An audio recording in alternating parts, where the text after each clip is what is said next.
High-speed sprint stage today in Dubai. We have some right hand. They're not really corners. Is it a corner if you can pedal through it and it's 10 wide? But it's pancake flat. Yesterday we had the like a hilly stage where the breakaway had a chance. I think if they reverse these two stages and if Milan had won yesterday on a flat sprint, I think if today was the hilly stage, the breakaway would have had a bigger chance of winning. But that's not the order they did them at. And so yeah, the other sprint teams would probably go for this from the sprint rather than from the break again. For the GC guys, a little bit of a boring stage with no wind.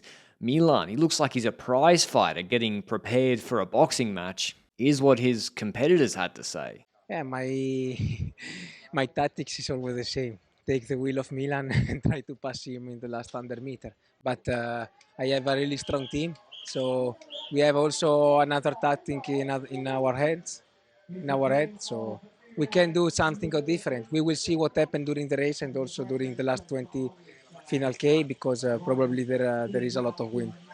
Break formation, Astana showing you can try and get in the break and also go for the sprint. So they tried to get in, didn't get in. Eventually, it was three very experienced rouleurs, Zukovsky, Moscon, and Sylvain Dillier once again in the breakaway. Trek happy to block it up. Ineos also looking for a sprint today. UNOX happy with Blickra. Vernon for NSN. They put a rider, Jan Hurt, to pull on the flat with Gebregs and so we're going to have a sprint. So yeah, for Del Toro, Remco, and the others, tomorrow's Jebel Hafid day, where there's a little bit more for them to think about in the uphill finish. But today was pretty chilled, and even the breakaway got caught pretty easily. They had 30 seconds at 10Ks to go.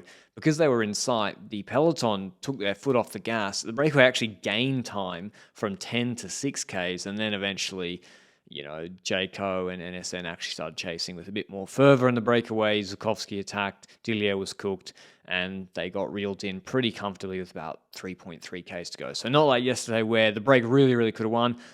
Big roads, big highways, big trains, but no Coy Philipsen or Merlier here. So Milan, the heavy, heavy favourite. His brothers on the back of that Groupama FDJ train to the right-hand side. The wind's a bit coming to the left. There's a right-hand sweeping turn coming.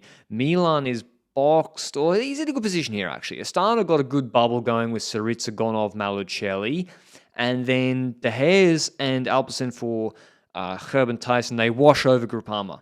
And there's just these waves, wave after wave after wave, whilst everyone's fighting for this right-hander. Ineos don't quite wave over in time for Welsford. UNOX have got Blicker in good position, but here Milan's deep. He's in front of Consoni. He's looking for the Ineos train to bring him forward. They don't. He then goes back right. He's looking for that middle section, but then obviously the two trains are going to come together. He nearly crashes here with his own lead-out man, Consoni.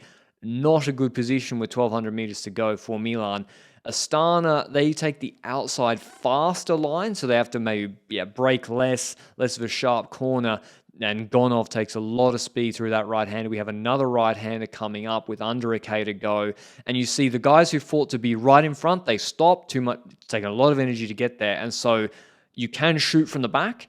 EF shoot fast from the back on the right. Decathlon shoot from the left-hand side. Welsford is on the wheel of, I think, Swift. They're on Milan's wheel here, but we've got a right-hander coming up again. Astana take the fast line. They got the outside line. Gonov shoots from a really deep position here. Maybe Milano and UAE needed to follow him. And Malucelli lets Saritza move forward. Saritza's like moving into the second man role because he can't see Gonov. And in this corner, there's a crash, which I'll show you better in the overhead. Milan, it's not just his final sprint today. I mean, he's got Volshai leading it out. Milan's moved himself into P6 at this point. Gonov then stretches it here. Malucelli takes the wheel of Milan, like he said.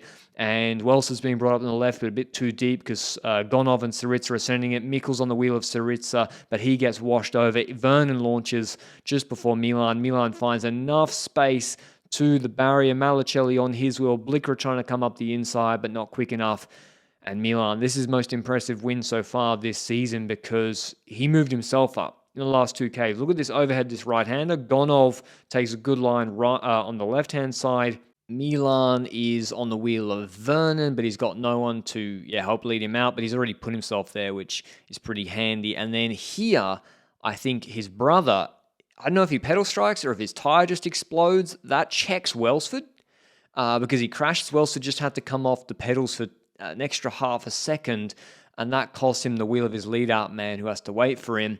Gonov then stretches it here, and it's too late because, yeah, Gonov, Syriza, what a combo. My favorite combo. Gonov, Syriza, Malicelli is my favorite train at the moment.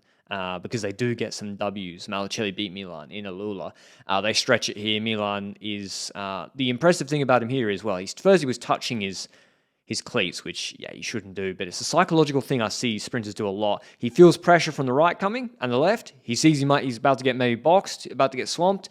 He puts the big don't argue left into decathlon, creates space for himself, and yeah, Vernon moves left around Syriza, too late, and Milan, I think it was like 2,000 watt peak, 1,500 for 16 seconds, thanks for coming, and that's all she wrote. Wins the sprint easily, very, very impressive, and maybe the other teams should have got on the break the last couple of days. Ahead of Blicker, Malicelli third, then Mesga, Skell, Vernon, Deschooid, near Hoens, Mikkels, Parasini. Here's what Milan had to say after the stage. Yeah, you have to find a way how to bring home the result after this huge effort.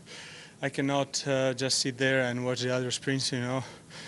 So I want to deliver as best result as I can after this huge effort from my teammates, after this huge support all during the race. So yeah, I have to, and I want to bring home a result. In terms of GC, no changes, of course. No crashes to the GC men. The big showdown on her feet tomorrow, 30-minute uphill finish. No, not too much wind predicted. Canterbury hold on. Home favourite, Isaac Del Toro. He'll be expecting to win. He's probably the stage favourite, but can he take enough time back? It's going to be really exciting. I'll see you with the vid then. Ciao, ciao.